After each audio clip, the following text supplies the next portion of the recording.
Welcome to Season 2, Episode 4 of FTCE Seminar, a teacher certification podcast. I'm your host, Mercedes Musto.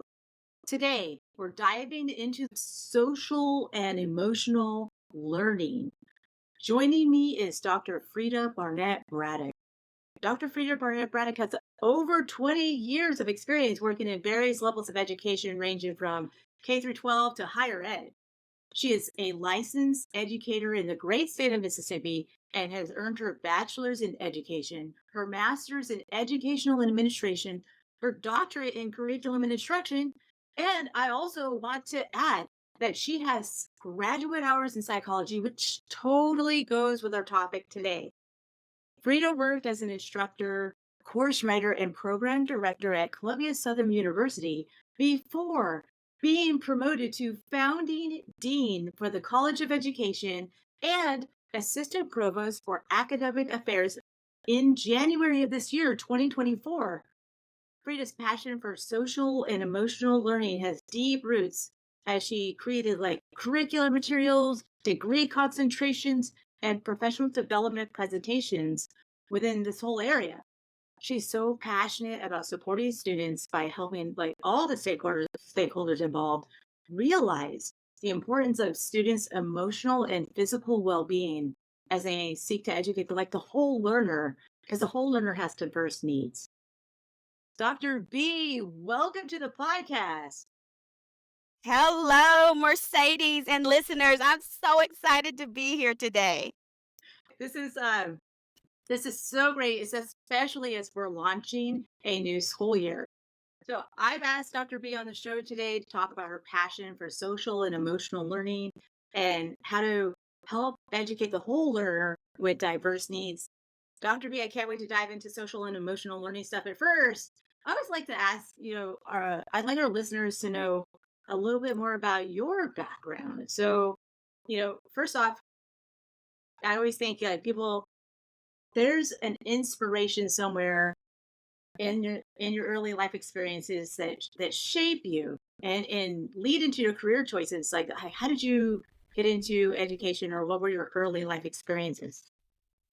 Thank you, Mercedes. Yes, as you alluded to, early life experiences shape who we become later. And if I had to look back and reflect upon where I was first inspired to eventually become an educator, I'd have to give all the credit to my mother and my grandparents. They were phenomenally inspirational in my life. Just to give you a bit of a background, my grandmother lost her mom at the age of 5. So at 5 years old, Granny is what I called her. She had to learn how to cook, sew, clean the house, and basically be a caregiver for her 3 brothers and her dad. So that is more than most 5-year-olds should even have to fathom, should have to be exposed to.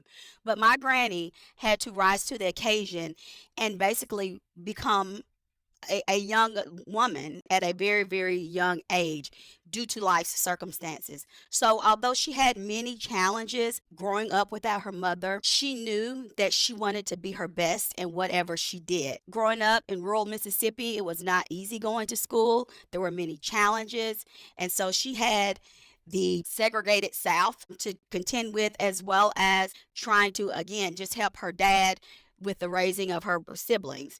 And so the fact that she was able to persevere and become valedictorian of her class was so Wow. inspirational to me, despite knowing what all she went through. My pawpaw, on the other hand, my grandfather, his story is a bit different. He had to quit school when he was in 8th grade. His mom had 9 children. And again, they grew up in rural Mississippi as well. So very, very humble, poor beginnings, let's be honest. And she needed help from him being one of the oldest children to help provide financially for the other siblings. So my pawpaw did what a young man would do, and he rose to the occasion. He quit school, although he, knew an education was important. He had to weigh and balance what was the bigger and more pressing importance in his life, and that was helping his mom. And so he quit school in 8th grade and never was able to complete. He didn't get a GED. He worked in factories throughout his whole entire lifetime once he became of age and could get a job. but he wanted better for his children and grandchildren. He knew how hard it was in life for him by not having a high school diploma, not having a GED, let alone having a college degree. And so he wanted his children and grandchildren to have better than what he experienced. The last person, but certainly not the least, is my mother. My mom, at the age of 20, became pregnant with me. She was finishing up her community college experience, and she had to quit school once she finished her 2 years of community college so that she could go to work and start, being a provider for me. She and my dad married at a young age. She was 20, he was 21, and they had lots of challenges, but she knew that she never wanted to let go of that dream of completing her education. So the three of them, my granny, my papa, and my mom, always pushed me and my sister. I have a sister who's 10 years younger than me, to go to school and to get as much education as we can. My papa used to say, Freda, get your education, because that's the one thing they can't take from you. And that always stuck with me because, again, I grew up in the South. I grew up in North Mississippi. I knew all of the challenges that my grandparents had experienced and that I too, sadly, was still experiencing as a young girl growing up in an atmosphere that wasn't always conducive to equity and making sure that all people were accepted and given different opportunities. And so I knew that by listening to them and seeing how they were able to triumph, it helped me to keep pushing and to want to help others. I knew that education was going to be the key to helping me have a better life than what they had experienced. So when you ask what made me want to get into education, it was those three folks, my granny, my papa, and my mom, pushing me to never give up. My mom even walked across the stage. She and I both graduated with our bachelors on the same day. So she went back to school. She wanted her daughters, my sister and me, to know that it's never too late to complete your education. A dream deferred does not mean a dream denied. And so she, as well as my deceased grandparents, are my driving factors every day. That is such a beautiful family story. And it really resonates with me that you said rise up, that your granny had to rise up considering the circumstances, and that your papa had to overcome and support the challenges he's made, and he rose up. And then it sounds to me like the inspiration and love that you grew up seeing and echoed into your life, and that's why you're bouncing around with all this really light, beautiful energy that I see in you. Um, this I think that you're the perfect person to take your family's life experiences and and then translate them into the whole topic of social and emotional learning. Because to me, my experience, speaking for myself, is that learning starts in the home, and Absolutely. then you when a student is in the classroom, let's say in the elementary years, they you don't know what you don't know. And that's why Right. teachers are so important. I always say teachers are some of the original influencers. um and I would like to discuss a little bit about social and emotional learning and how important it is, in different aspects, like for the student in the classroom and for teachers in teacher education. Absolutely, Mercedes. Social emotional learning is near and dear to my heart. It speaks to so many tenets of our lives. As you mentioned, students need to have tools and resources to best handle emotional issues that they're dealing with. They need to be taught how to handle their emotions, stress, how to build positive relationships, how to take responsibility for their decision making, and how to face challenges when they arise. Like you mentioned, I was fortunate to have good role models within the home. I had positive influences that showed me that there was more to the world than what I necessarily saw in our small circle at the time. I had positive people who poured into me and told me, treat others the way you want to be treated. Whatever you do, do the best you can in life, no matter what you're aspiring to become. But all students don't have that privilege. They're not as fortunate as I was. And so that's why I'm so passionate about social emotional learning, because I believe it's not only important with the students, but the whole entire school culture.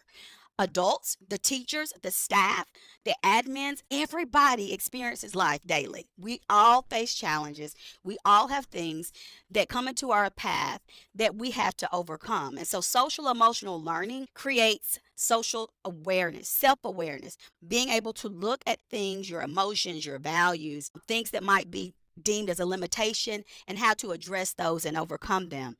Social emotional learning also deals with self-management. We all have the tendency to sometimes get angry and react when someone is maybe attacking us verbally, or albeit, let's dare say, physically.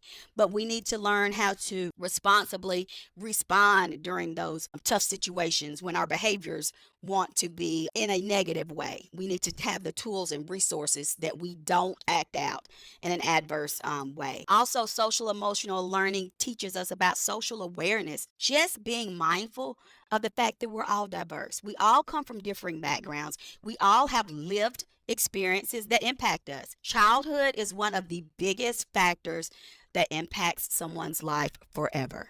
And we're always working, or we should be working, to correct issues that we've experienced in childhood, to try to grow from them, and to actually then, in my opinion, pour into others to help them be able to do the same. I believe that life is reciprocal. When we are fortunate to receive something, then we should go and give that to somebody else. So social emotional learning gives us self-awareness that we're all different, but we're all important.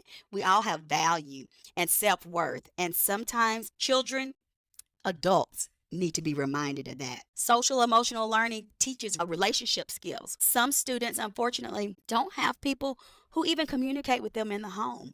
They're busy. Lots of people are single parents.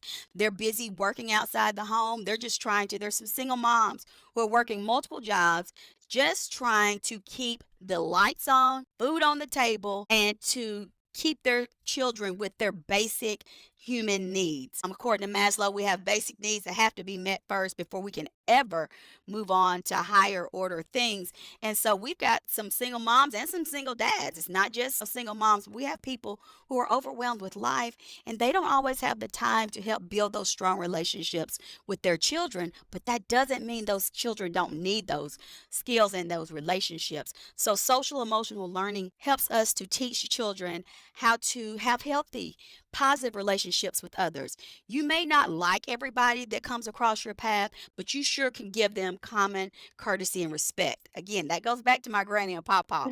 They were so wise. Neither had a college education, but they were some of the smartest people I ever met in my life. And they always said, treat everybody the way you want to be treated. It's a simple but profound truth that I believe is still applicable today. And then finally, social emotional learning teaches children and adults about responsible decision making. So just as I mentioned earlier, sometimes people will say things or do things to us that will trigger emotions, trigger reactions, but we have to take responsibility for our behaviors. We cannot control anybody else, but we are responsible for how we react and respond to others. So social emotional learning gives people, not children, people, meaning children and adults, the tools to do that. And that's why I keep reiterating the importance of SEL within the entire school culture. So it's important to teach this not only to the children, but to the faculty, to the staff, to the admins, and also involve the community. We've got parents who didn't get that strong foundation in social emotional SEL learning. We can create programs and outreach efforts that pull them in to let them know, as a school, we value you. We love your children, and we want you to be a part of this learning environment because you're an important stakeholder in your child's education. So the benefits for social emotional learning are numerous. Research has shown that students who are exposed to some type of SEL curriculum, social emotional learning curriculum, tend to do better academically. 10 to 11%. There are different studies, but some studies propose around 11% better if they have those tools. Because guess what? You can't do well in a classroom learning academics if your mind is fixated on different things that you've got going on at home, maybe major issues you've got going on with another student, say bullying. If you're sitting there hungry, you didn't get to eat breakfast that morning, it's going to be really tough to focus on spelling words when your stomach is rumbling because you didn't have anything to eat, because mom wasn't able to buy groceries because she's waiting on her check that comes in on Friday. So it's important to make sure that we realize the benefit that social emotional learning can do for students in the classroom as well as the adults. It helps us with better emotional regulation. Again, when people are faced with heated situations or things that would maybe push them to do adverse reactions, social emotional learning gives them those tools to try to talk about, situations, to realize that although you can't control someone else, you have to learn how to control your own emotions. So we can teach students and teachers. Teachers work with other teachers. Teachers work with admins. You're not always going to agree with your administrator. Trust me, I've been in those shoes. But you, as a teacher, have to walk the talk, so to speak, and make sure that you are handling your stress and anxiety, maybe that's being pushed down on you, so that it does not negatively impact your students in the classroom. SEL does that. Also, again, it enhances social skills. Some people tend to have issues with communicating and getting along with others. So social emotional learning, again, addresses the simple principle of respect. You don't have to always like everybody. And guess what? You won't. But you can respect them. You can treat them the way you want to be treated. And that's a driving factor that I try to use in my life every single day. And I try to teach that to my son as well. Again, we're going to be faced with all types of challenges, adversities, but the thing that we can control is us and our reaction to them. So being able to dial it back when we want to overreact is a principle and tenet that social emotional learning teaches. Another positive and benefit that I want to leave with the listeners is social emotional learning creates a better school climate. When everybody in the school environment, the admins, the superintendents, the teachers, the students, support personnel, when everybody feels valued, because guess what? There's no I in team. We all are better together. When everybody feels valued for the role that they play, they're going to naturally try to do better. When you feel as if you are seen and heard and valued, it helps your own self-worth. It helps you to react more positively to others. And when we can make parents feel like they're important stakeholders in the educational process, they are more likely to get involved in the school and to come and volunteer and to do things that are necessary to create that whole school culture. And so SEL does that. It shows us how to help connect all members of the school culture. It helps to create a sense of safety. Schools are very much places that can often be deemed as hostile environments in some instances, just due to the challenges that many students face. And they let those challenges that they're experienced, maybe from bullying or from negative home environments, they let that impact them in the classroom. Well, we want to create a safe environment. The school has to be a safe environment, again, for students to be able to focus on their education. If you're afraid someone is going to bully you or physically harm you, it's going to be very challenging for you to focus on your ABCs and 1, 2, 3s. And then finally, SEL has long-term benefits. If we help students really dig into just the basic principles of social emotional learning, recognizing their feelings, finding ways to regulate their emotions, taking responsibility for decisions, because you're not always going to make great decisions. We're human. But taking responsibility for those, being big enough to say, you know what? I'm sorry. I made a mistake. I overreacted. Will you forgive me? Doing those simple yet important things will help students long term because they're eventually going to become adults who will hopefully continue to practice these principles in life. They're going to want to aspire to become more because they're going to realize that they have indeed self-worth and value, and that they are a valuable member of not only their school culture but the entire community, and we need them. There's so much good stuff to unpack here. I have goosebumps. Yes. I wanted pause. It takes me back to my first year teaching, Mm-hmm. and I was very fortunate. I can see it even more clearly now. Shout out to Laura Touchstone, who was the principal at Pine Forest High School in it was like 2016, 2017. She's at Tate now, but shout out to her because she brought in capturing kids' hearts, and Mm-hmm. for faculty and staff, we all attended a 3-day workshop. And we Mm-hmm. went in, we're like, oh, that teacher workshop. It's back Right. to school. But man, we got in that workshop. Tears were falling down. We're hugging each other. And it's because I had never looked at the coach like that before. I had never Mm-hmm. listened to the science teacher. I had put them in a box. And then we became human together. Mm-hmm. It was the most beautiful workshop I have ever been to. Then we took those principles that we had learned, and some of us who had not learned those at home, into the classroom. I had the Mm-hmm. best first year by bringing Love it. Love it. capturing kids' hearts into their classroom. I actually spent 10 days working with how we're going to treat each other here. And we made a social contract that I facilitated. The students decided this is how, and respect was always Mm-hmm. number one, always number Absolutely. one. And we modeled, how we would like this to look. And Absolutely. by the end of the school year, we had, I like light music in my class. I taught a journalism course. And so we had like chill, lo-fi, instrumental hip hop. Mm-hmm. We were a very calm class. Everyone knew what to do. If you had a hard day, it was understandable. I had a start your day over line. You go behind line. I've started my day over. And you step over the Mm-hmm. line. And because you were able, we had coping skills. Mm-hmm. And so when you mentioned the importance of administration, faculty, staff, that it's everyone. It's not just K through 12 learning. It's everyone. And that I had recently said, I was talking with a student and they're saying, I feel like the world is happening to me. All this is happening to me. And I was Mm-hmm. like, yeah, you know what though?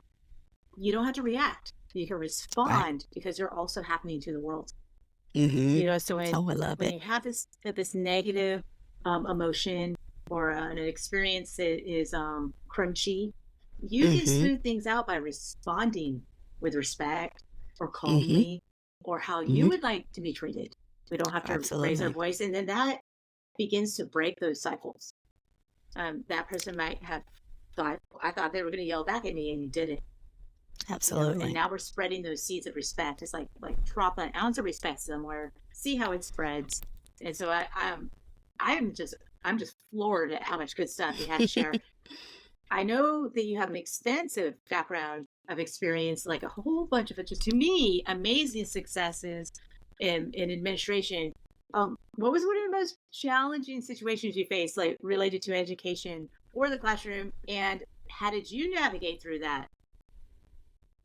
I love that you mentioned first year teaching. And so when I think back to one of the more challenging experiences that I faced, I go back to my first year as a teacher. I had a student who had behavioral issues. He was very disruptive in my classroom.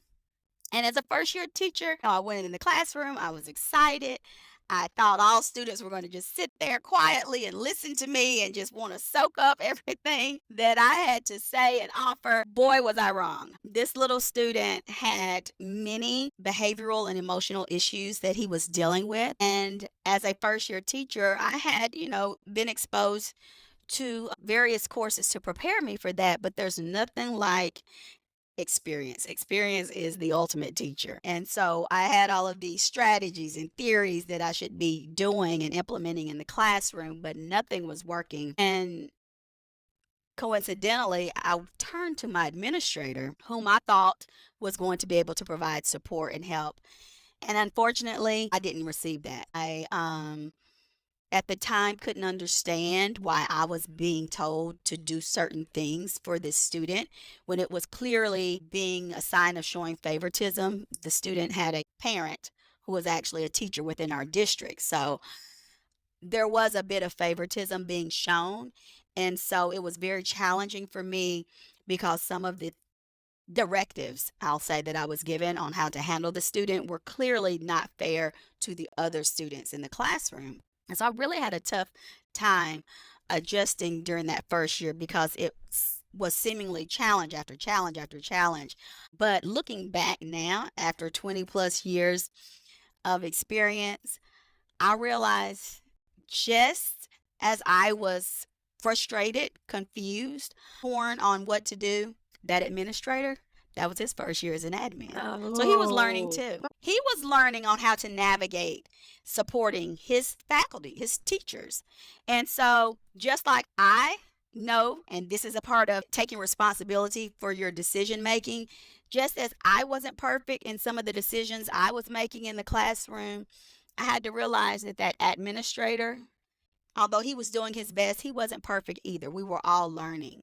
That student was depending on us to be the examples, to lead by example, and to teach him what was and what wasn't acceptable behaviors, but to also realize he was just a child. He was still navigating life at a very young age of 6. You know, many of the behaviors and calls for attention were really cries for help. So I looked back later and with a different lens, I call them SEL, an SEL lens. I put on my SEL glasses and I looked back and I saw more clearly that that student needed support in ways that we didn't even realize at the time. Again, you have to remember this was back in 99, my very first year to teach. SEL wasn't a buzzword. That type of training wasn't quote unquote popular and even in existence yet in the form that we have it now. Excuse me. So I didn't have those resources, those tools to lean upon and to embrace. I did try to lead with love, but I also know now in reflecting back, and again, that's part of taking responsibility for one's own actions, I could have done much better. So that's one of my driving memories as far as challenges. It was my first year to teach. I was learning just like those students were learning. And then in turn, my admin was learning because he was new in his role. So once you realize that everybody, like you just mentioned, is experiencing life, they're going through their own challenges that we are not even aware of, it makes it a little easier to extend empathy and grace to others. Because truthfully, I believe at the heart of most people is goodness. They want to do well. They want to treat others with the best intentions possible, but we just sometimes don't realize what that is while we're in the moment, while we're experiencing that particular issue. As I look back, I think you could have done this better. You could have done that better. And although I can't go back in time and change some of the decisions that I made, I can help others not make the same mistakes that I did. So I try to pour into new teachers and our faculty members and help them to realize that sometimes behaviors that you see on the surface are not directly related to what the deeper and root cause is. And so it's important to realize that not only when you're dealing with children, but as you mentioned, as we're dealing with fellow colleagues, someone could be snappy and, make a snide remark, but you don't know what they just experienced before they left their home, that morning. And so, although you may be the recipient of an quote unquote nasty attitude, it has nothing to do with you. And so that's what I try to lead with in my life now is I try not to take things personally when people come across in a negative manner, because usually it's not even about me. There's something deeper that's going on. And just like they don't know what's going on in my life, I don't know what's going on in their life. So that helps me to be empathetic and to say, let me not add to their plate. Let me try to treat them with kindness, and hopefully that will shine just a little bit of sunshine on their gray day. This is exactly why I'm so glad that you're on the show today and to discuss how important this is in every aspect of school culture. You know, Right. with the students, I really brought to my attention one person that I learned from about social and emotional learning was a student, and this is in the detention center that I worked at as an English teacher. Hmm. A student named Marvin. He was a older student. It's fifth through 12th in the detention center. But Marvin sat down. He said, Miss Musso, I want I'd like an assignment with a quote at the top, and then we can write about the quote. And his Mm. idea, I put that idea on paper because he was one of the influencers of, of being an older boy in the classroom. And it was like I made it a writing assignment. And then how you were discussing your own personal reflection. So you Hmm. reflected on your experience and you said, well, I don't want to do that again. Um, I'll do it differently next time. And then I'll share that experience with others. And Hmm. that's what we did with Marvin's idea for an assignment. That assignment ended up turning Hmm. into 100 different quotes with reflections for all the Wow. students, and they would keep them. We would write, and then we would discuss it to your comfort level. And the students Yeah. got Hmm. to reflect on anger, or on here's one that I learned when I was in there, that aggression may be a form of depression. Hmm. And and they're like, Absolutely. oh, maybe I'm frustrated. So we're learning new Hmm. vocabulary. We can name what we're feeling and become, here's something else you brought up, aware. And Hmm. it was really, and this was the seeds for me, the beginning of Hmm. this type of learning and teaching. Yes. So I learned it from a Right. student, and then I was like, this is a great idea. We should teach this to others. And then it became a thing. And then we added some more dimensions to it, and here we are today. So Right. I would Love have to it. say, you had mentioned your granny and your papa and your mother. And I'm really big on the mentoring influences in people's lives. And, it could be Hmm. sometimes it's just a few minutes. It's like a passing conversation at an airport, and it sticks with you. Hmm. And or it could be someone whose lifetime was an influence on you. Particularly, like, who would you like to mention as an influence in your life that mentored you throughout your amazing educational journey?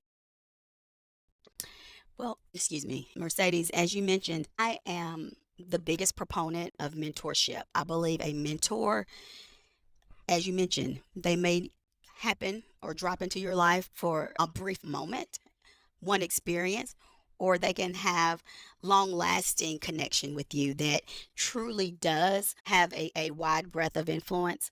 But one of the biggest impacts that has ever taken place in my life was my experience of being mentored by Shantell Cooley. Shantell Mays Cooley and her family founded Columbia Southern University. And I first heard Shantell speak, I believe it was around 2012, 2011 or 2012. I was a part time adjunct there at Columbia Southern. I had gone to campus for a summer event where they brought in faculty members so we could connect with each other and gain some best practices and meet administrators and interact with, different staff members. And so, of course, I was excited to go down to the beach, Orange Beach, Alabama, and meet some of the folks that I had been working with online. But I never would have dreamt that I would get to meet one of the actual founders of the university. And when I tell you Shantell Cooley is a powerhouse in motivational speaking and leadership and mentorship, she changed my life. I remember listening to her and the transparency that she exhibited during her talk. She was trying to get faculty members to understand the history behind Columbia Southern, how their family literally started the university with $25 and a dream. And what blew my mind was all of the tragedies that they faced that eventually became triumphs. So from tragedy to triumph. And she was sharing all of those nuggets, very valuable nuggets of wisdom in her talk. And her family had many adverse circumstances that they had to overcome. She writes about them in her books. So anybody can go and order her book and read firsthand what their family experienced as they were founding the university and the ups and downs that they experienced during those initial years. And I sat there and all I could think of was, wow, if this woman who had so many challenges, had gone through so many things that were meant to keep her down, to discourage her, to make her want to give up and quit, if she can stand before me and tell me, hey, I made it to the other side, then I can too. And it just lit a fire in me to want to instill that in our students, because I was teaching so many students who would share stories with me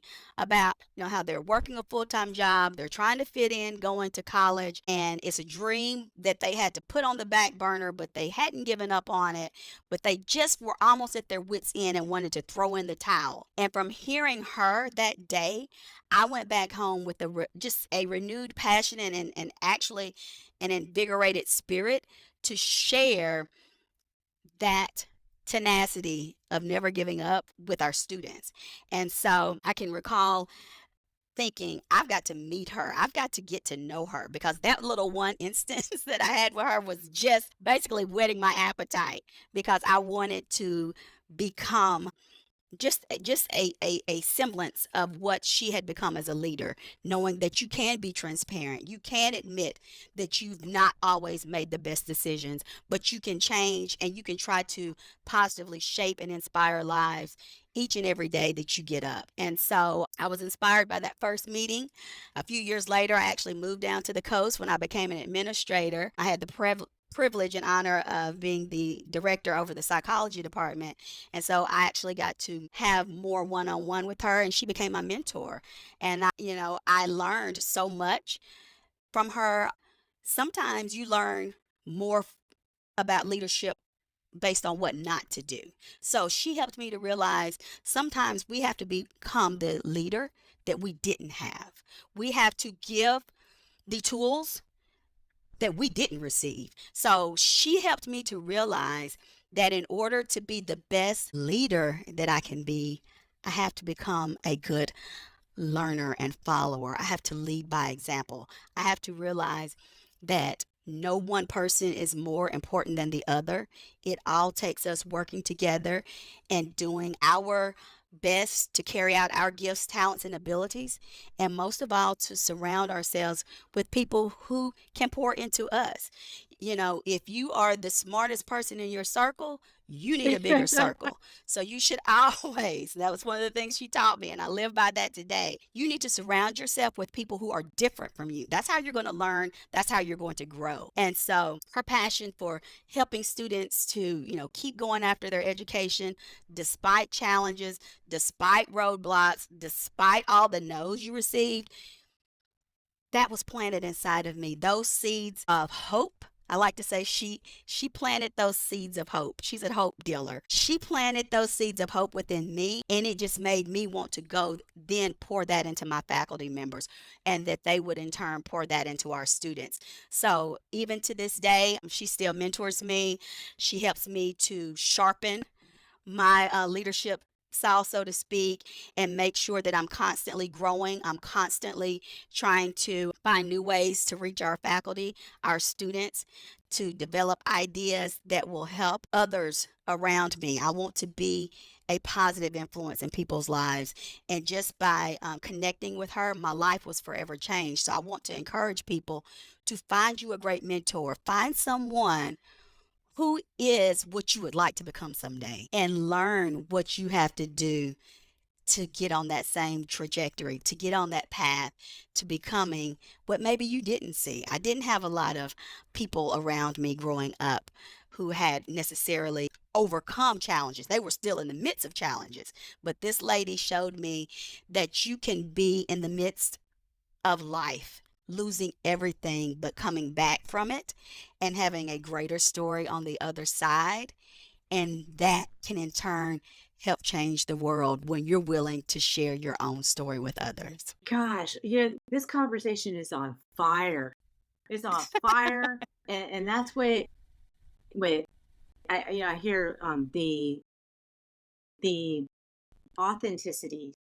There's an Mhm. authentic self, and when you're encouraged and you see it modeled by someone else, you're like, I can be more Right. honest here and with me, Mhm. and then I bring that to the people around me. Accept it or no, I'm living with Right. integrity, and so Mhm. a theme that keeps that you're it's in your words. I'm listening and I'm hearing the massive amount of humility that you live. You you never stated that word, but it's in all your examples. Be teachable. Be teachable. You Mhm. know, be Right. respectful.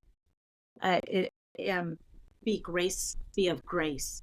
I had Mhm. heard Anne Lamott had talked about that grace was God's WD-40. You Oh, I just a love little, it. you're being a little squeaky today. You need some grace. Mhm. Some um, Mhm. Oh, I love but that. I have a lot to think about. I can't wait to go back and re-listen to this. I We covered a lot of your background, your mentors, your experience as an administrator in the class and in the classroom. Dr. B, I know you're working on lots of projects, but give our listeners an update on what are you currently working on, or what's coming up at Columbia Southern University. Yes, Mercedes. I have been fortunate enough, as you mentioned at the top of the podcast, to be bestowed the privilege of being the founding dean of our College of Education. And that's my baby. The College of Ed is my baby. I've been working on it for the past couple of years, working to do with our team to develop curriculum, to get everything in place. So we have currently a Master's of Science in Instructional Design and Tech knowledge that we offer. We offer a graduate certificate in instructional design and tech. We offer a master's of curriculum instruction and a doctorate of curriculum and instruction. But we also have certificates and concentrations that will help students again pursue what their future trajectories are. I always tell students, you got to find out what your path is, and then we'll help you get there. So you've got to be motivated by what drives you. And so I'm looking to expand our offerings. We're working on doctorate of higher ed. Eventually we'll be, rolling that out. We want to, again, as you said, prepare K-12 administrators. So we're working to eventually offer a master's of ed in instructional leadership, other certificates and concentrations that again will help people who are not only teachers but educators. An educator is someone who simply imparts knowledge and trains others. So instructional designers are educators. People who work on training and development within human resources, they're educators. People who serve as healthcare teachers and trainers, they're educators. The spectrum of people that we can cover and help is limitless because everybody has some type of role in which they are trying to educate or teach others. Even if you might not necessarily have that title, you as an individual are serving in some type of capacity where you are teaching something, even if it's nothing but a behavior, how to treat others, how to, like you said, how to interact and respond responsibly. And so we are developing different areas in which we can help individuals better succeed in those areas. Social emotional learning, that's one of the things that we have curriculum that we can work with school districts on to help them with their, school culture, not just the teachers, not just the students, but the entire school culture, which encompasses admins, staff, community members, the parents, the leaders in the community. It takes a village. That's an Right. old adage. It takes a village.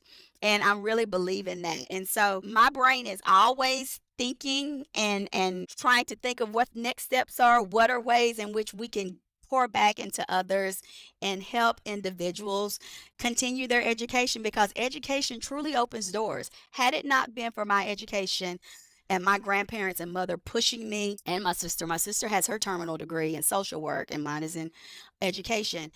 We didn't see people like us when we were growing up. We didn't know that there were doctors who were, fields other than medicine. The typical doctors that we saw back then didn't look anything like us. And so I want students to see that you can become anything that you want to be with the right support, the right mentorship, guidance, and time. Some students, it takes a little more time than others to reach their goals.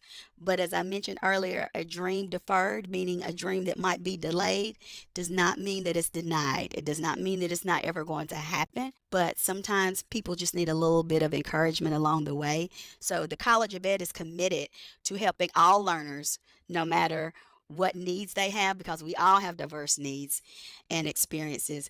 We're committed to helping all learners reach their highest levels of success. And I'm just honored and privileged to be able to help our team guide the next generation and future generations. Because if we can positively impact a student today who's working on increasing their financial livelihood so that they can, provide for their children, we're not only changing their life, but their future generations.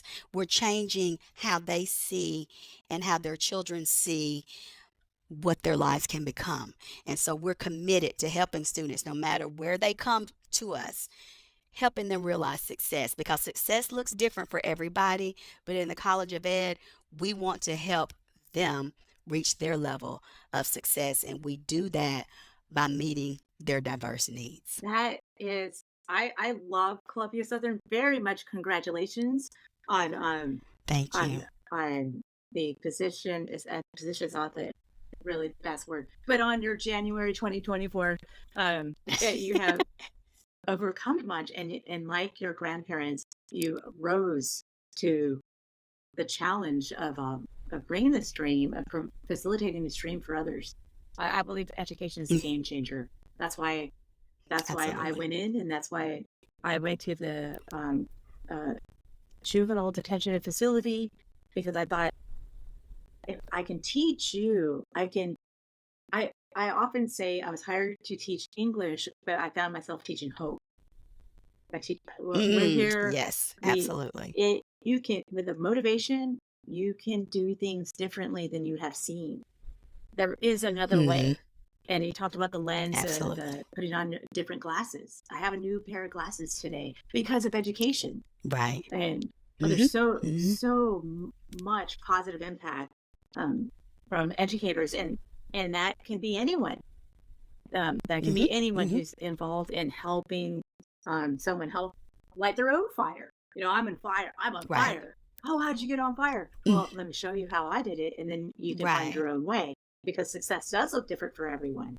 And I always get really excited. I feel motivated just listening to you. A lot of good stuff today. Before we wrap it up, what words of wisdom do you want to have for our future teachers entering the classroom? How would you like them to launch?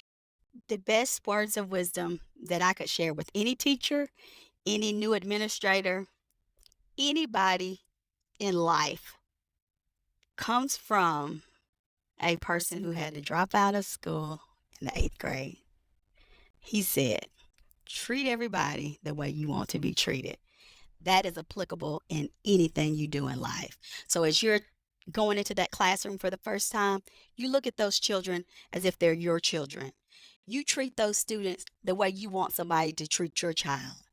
If you're an administrator and you're going into that school for the first time as an admin, and you're responsible for hundreds, maybe thousands of lives, you treat those individuals how you want to be treated, and everything else just seemingly will fall into place. If we just keep a guiding principle of respect, having the courage to admit when, we're wrong or can do something better, and just trying to always shine a positive light on whomever crosses our path, we're going to impact the world one person at a time. And so I would just encourage anyone, teacher, admin, staff member, always remember your importance. You're on the team for a reason.